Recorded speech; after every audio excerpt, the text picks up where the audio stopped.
If one plans to troubleshoot Ether channel, one must learn to see.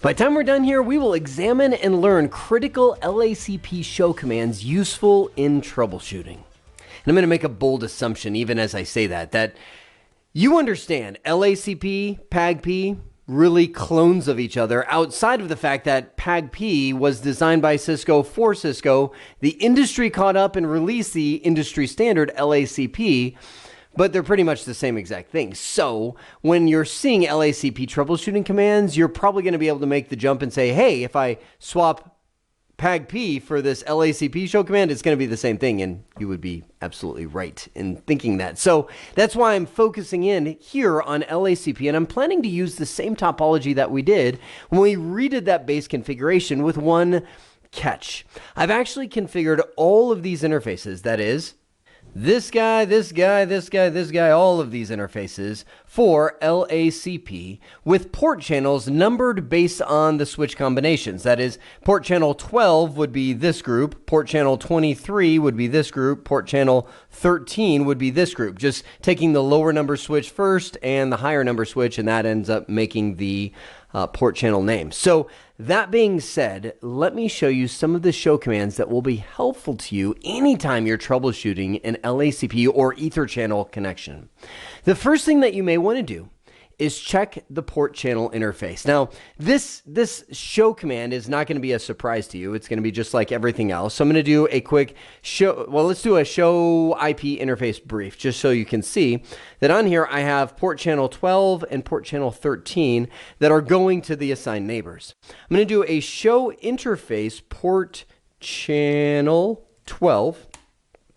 Hit the enter key. A couple key things that you want to grab out of this. One, notice that it automatically adjusts the port channel interface based on the ports that you have bundled together. In this case, we have 2 gigabit Ethernet ports. So the bandwidth automatically reflects 2,000 gigabits per second. Wait, hold that. 2 gigabits per second because we've bundled 2 of them together. And the reason that's worth pointing out is because that will actually affect the routing protocols and what decisions they make. It'll affect spanning tree and what decision it's making. So make sure that you understand the bandwidth additions, I guess it would be, or the impact of those bandwidth additions when you do them. The second thing, and probably the only other thing I want to show you that you can grab from this, it's kind of buried right in the middle. Bada bing, right there. If you're wanting to know what interfaces make that channel up, you can see it right there on the screen. Oh no, we looked at it and it went down. I have no idea why that happened. Maybe that'll be part of our troubleshooting. So second thing I want to show you, as these interfaces come back up for some strange reason, is the show LACP counters command. Looks like, and I'm just glancing at why that went down. It says, hey there, oh, look at this. We've got port channel that's not compatible. Oh, look at that. Here we go. So, by the way, didn't plan on this happening, but wow, this is great troubleshooting already. Notice that we have 2 interfaces. It says that we had these 2 not able to bundle, and the error message tells you everything. It says Gigabit Ethernet 0/2 is not compatible with Gigabit Ethernet 0/3 and will be suspended. Why? Because one of them has a trunk mode of access and the other one has a trunk mode of trunk. And that's probably because I left things to auto-negotiate and something didn't auto-negotiate correctly, which is one of the reasons why I always say hard code, hard code, hard code. Anytime it comes to auto anything, just think you ought to not do that. Come on now, that was good. So right here, that's the idea of why that's going up and down. You know what? Let's actually fix that right now. I'm going to do a hang on. I got to look at the diagram that I had just a moment ago, just to make sure I get all the right interfaces. I'm going to go into global config mode, interface range, GI 0/1 through 3, and we'll do a switch port trunk encapsulation .1Q and switch port mode trunk. Now you notice I'm just tearing this thing apart as I'm doing it because it's like it's not, it's all going down. So let me do that on each one of these. Hang on.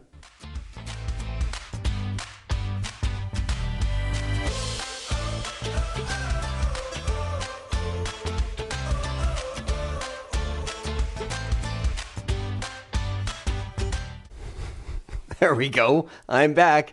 After all heck broke loose, I think we've gotten back to a stable configuration, and that was likely because there's probably a mix of not having the settings hard-coded and using an emulated environment. Anytime you use an emulated environment, you're going to run into some stuff that just goes wonky, right? Okay, so where were we? Back over here, I'm on, so we saw the show interfaces port channel. Let's look at the counters. I'm going to go back over here and do a show LACP counters. This is great because what it shows you is for each channel group that you have configured, how many LACP DUs have been sent and received. Now, if you're wondering, what is that? Think of BPDUs, right? With spanning tree, that's how it kind of detects and senses the topology. Well, when it comes to LACP or Ether channel in general, LACP DUs is kind of its negotiation protocol.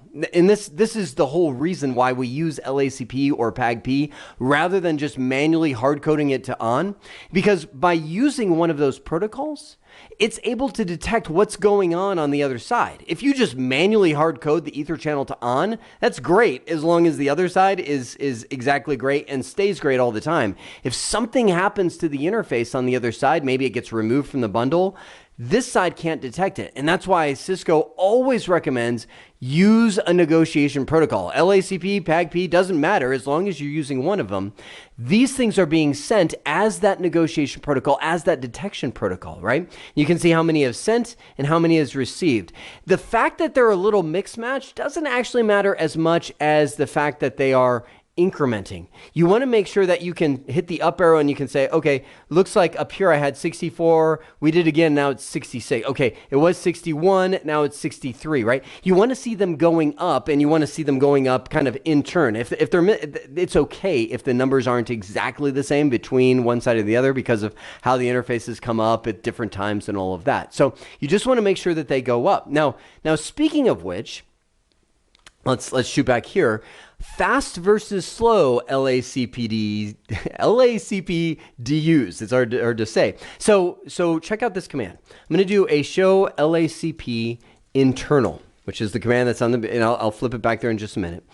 What this does is show you the state of the bundle. Like you can see this is channel group 12 and 13. You can see this one is active, which means it's actually active negotiating the bundle. But right by it, you can see that this device is requesting slow LACP DUs versus fast LACP DUs. See, LACP came out a long time ago, back before we needed that uptime, quick consistency. So it sends an LACP once every 30 seconds by default, which is why when we did that show counters command, you might have been surprised that, wow, I expected this to go up a lot more. Well, it doesn't because those are only sent once every 30 seconds. So the fact that it only went from 66 to 68 just tells us that you and I have been talking here for about a minute, right? It's sent two LACPs since then.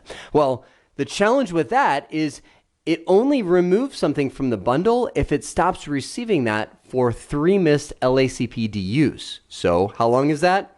A minute and a half. Not a good thing from a modern network speed to be able to quickly react. So fast LACP DUs allow you to send them once every second, which means you have a recovery time of 3 seconds rather than once every 30 seconds. I'll show you how to do that in the next nugget when I talk about the configuration. I just wanted you to see how you can see which is using which, and that is by using that show LACP internal or by this one down here, show LACP neighbor. This is probably my favorite command and the command that we'll go out with as we're looking at this.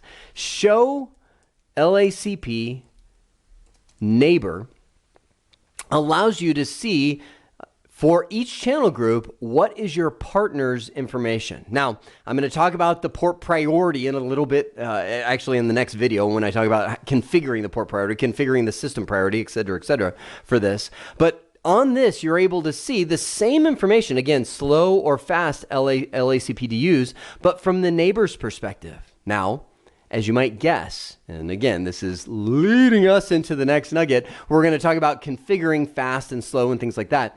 In order for them to be neighbors and stay compatible, they have to both either be using the slow or the fast LACP DUs. But that is it. 4 key show commands for LACP, 4 key troubleshooting steps that we can take when we're making sure that these connections are up and remaining stable.